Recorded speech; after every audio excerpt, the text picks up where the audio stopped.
بسم اللہ الرحمن الرحیم الحمد للہ رب العالمین والصلاة والسلام علی اشرف الانبیاء والمرسلین سیدنا و نبی محمد وعلی آلہ واصحابہ اجمعین۔ میرے عزیز بھائیوں اور بہنوں، السلام علیکم ورحمۃ اللہ وبرکاتہ۔ آج کے اس محترم بیان میں حضور اکرم صلی اللہ علیہ وسلم کی طائف کے سفر کا قصہ پر بات کرنا چاہتی ہوں، جو ہمارے دین اور زندگی میں بہت اہم ہے۔ میں اللہ تعالیٰ سے دعا کرتی ہوں کہ وہ ہمیں اخلاص عطا کرے، ہمارے دلوں کو روشن کرے اور اس محفل کو اپنی رحمت اور برکت کے ذریعہ بنائے، آمین یا رب العالمین۔ تو چلو شروع کرتے ہیں۔ نبوت مل جانے کے بعد 9 برس تک نبی اکرم صلی اللہ علیہ وسلم مکہ مکرمہ میں تبلیغ فرماتے رہے اور قوم کی ہدایت اور اصلاح کی کوشش فرماتے رہے، لیکن تھوڑی سی جماعت کے سوا جو مسلمان ہو گئے تھے اور تھوڑی سی ایسے لوگوں کے علاوہ جو باوجود مسلمان نہ ہونے کے آپ کی مدد کرتے تھے، اکثر کافروں کو آپ کو اور آپ کے صحابہ کرام رضی اللہ تعالیٰ عنہ کو ہر طرح کی تکلیف پہنچانا چاہتے تھے، جیسے کہ مذاق اڑاتے تھے اور جو ہو سکتا تھا اس سے درگزر کرتے تھے۔ حضور صلی اللہ علیہ وسلم کے چچا ابو طالب بھی انہی نیک دلوں لوگوں میں تھے جو باوجود مسلمان نہ ہونے کے حضور صلی اللہ علیہ وسلم کی ہر قسم کی مدد فرماتے تھے۔ 10ویں سال میں جب ابو طالب کا بھی انتقال ہو گیا تو کافروں کو اور بھی ہر طرح کے لیے مہر اسلام سے روکنا اور مسلمانوں کو تکلیف پہنچانے کا موقع ملا۔ حضور اقدس صلی اللہ علیہ وسلم اس خیال سے طائف تشریف لے گئے کہ وہاں قبیلہ توسیف کی بڑی جماعت ہے، اگر وہ قبیلے مسلمان ہو جائیں تو مسلمانوں کو ان تکلیفوں سے نجات ملے اور دین کے پھیلنے کی بنیاد بڑھ جائے۔ وہاں پہنچ کر قبیلے کے 3 سرداروں سے، جو بڑے درجے کے سمجھے جاتے تھے، گفتگو فرمائی اور اللہ کے دین کی طرف بلایا اور اللہ کے رسول کی یعنی اپنی مدد کی طرف متوجہ کیا، مگر ان لوگوں نے بجائے اس کے دین کی بات کو قبول کرتے تھے، یا کم سے کم عربی کے مشہور مہمان نوازی کے لحاظ سے ایک نواب مہمان کی خاطر مدد کرتے صاف جواب دے دیا اور نہایت بے رخی اور بد اخلاقی سے پیش آئے۔ جن لوگوں کو سردار سمجھ کر بات کی تھی کہ وہ شریف ہوں گے اور مہذب گفتگو کریں گے، ان میں سے ایک شخص بولا کہ اوئے آپ ہی کو اللہ نے نبی بنا کر بھیجا ہے۔ دوسرا بولا کہ اللہ کو تمہارے سوا کوئی اور ملتا ہی نہیں تھا جس کو رسول بنا کر بھیجتے۔ تیسرا نے کہا میں تجھ سے بات کرنا نہیں چاہتا، اس لیے کہ اگر تو واقعی نبی ہے جیسے کہ دعویٰ ہے تو تیری بات سے انکار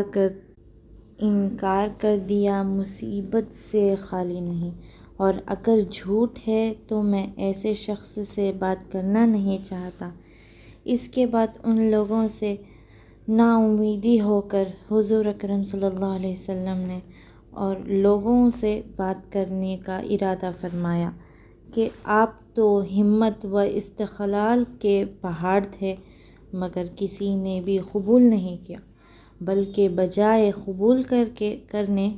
کے حضور صلی اللہ علیہ وسلم سے کہا ہمارے شہر سے فوراً نکل جائیے اور جہاں تمہاری چاہت کی جگہ ہے وہاں چلے جائیے۔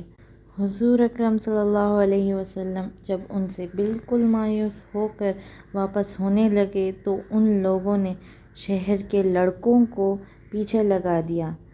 کہ آپ کا مذاق اڑائیں، تالیاں بجانے لگے، پتھر مارنے لگے، حتیٰ کہ آپ صلی اللہ علیہ وسلم کے دونوں جوتے خون کے جاری ہونے لگے، خون سے رنگین ہو گئے۔ حضور اقدس صلی اللہ علیہ وسلم سے اسی حالت میں واپس ہوئے۔ جب راستے میں ان شریروں سے اطمینان ہوا تو حضور نے یہ دعا مانگی: اے اللہ، تجھ سے شکایت کرتا ہوں میں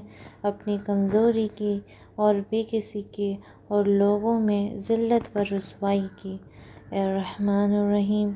تو ہی ضعفاء کا رب ہے اور تو ہی میرا پروردگار ہے۔ تو مجھے کسی کی حوالے کرتا ہے، کسی اجنبی بیگانہ کے جو مجھے دیکھ کر ترش رخوائیتا ہے اور منہ چڑھاتا ہے، یا کہ کسی دشمن کے جس کو تو نے مجھ پر قابو دے دیا۔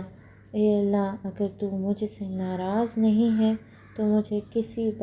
کسی بھی پرواہ نہیں ہے۔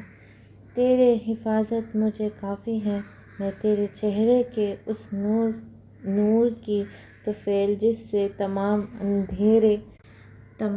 اندھیرے یہاں روشن ہو گئے اور جس سے دنیا اور آخرت کے سارے کام درست ہو جائے ہیں، اس بات سے پناہ مانگتا ہوں کہ مجھ پر تیرے غصہ ہو یا تو مجھ سے ناراض ہو۔ تیری ناراضگی اس وقت تک دور کرنا ضروری ہے جب تک تو راضی نہ ہو۔ تیرے سوا کوئی اور قوت اور نہ کوئی طاقت۔ مالک الملک کی شان خیاری کو اس پر جوش آنا ہی تھا کہ حضرت جبریل علیہ السلام نے آ کر سلام کیا اور عرض کیا: اللہ تعالیٰ نے آپ کی قوم کو وہ گفتگو جو آپ سے ہوئی سنی اور ان کے جوابات سنے،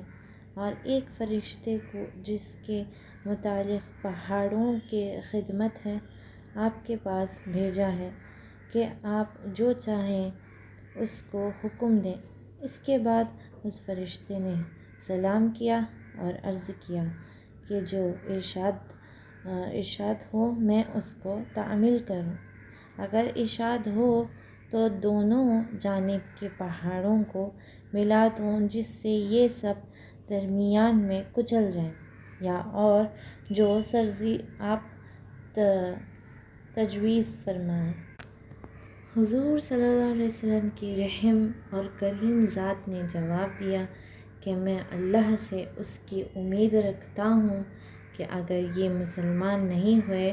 تو ان کے اولاد میں سے ایسے لوگ پیدا ہوں گے جو اللہ کی پرستش کریں اور اس کی عبادت کریں۔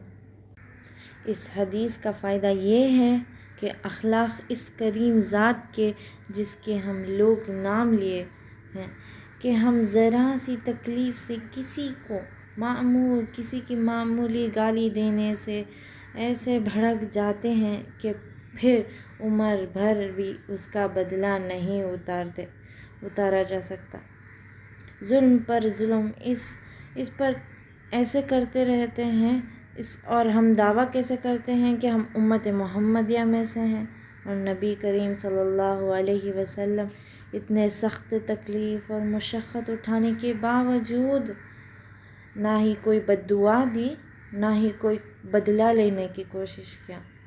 انشاءاللہ ہم بھی ایسے ہی بنیں گے، ہمارے نبی صلی اللہ علیہ وسلم کی سنتوں پر چلنے والے بنیں گے، ہم نبی صلی اللہ علیہ وسلم کی عادتوں پر چلیں گے، ہم جتنا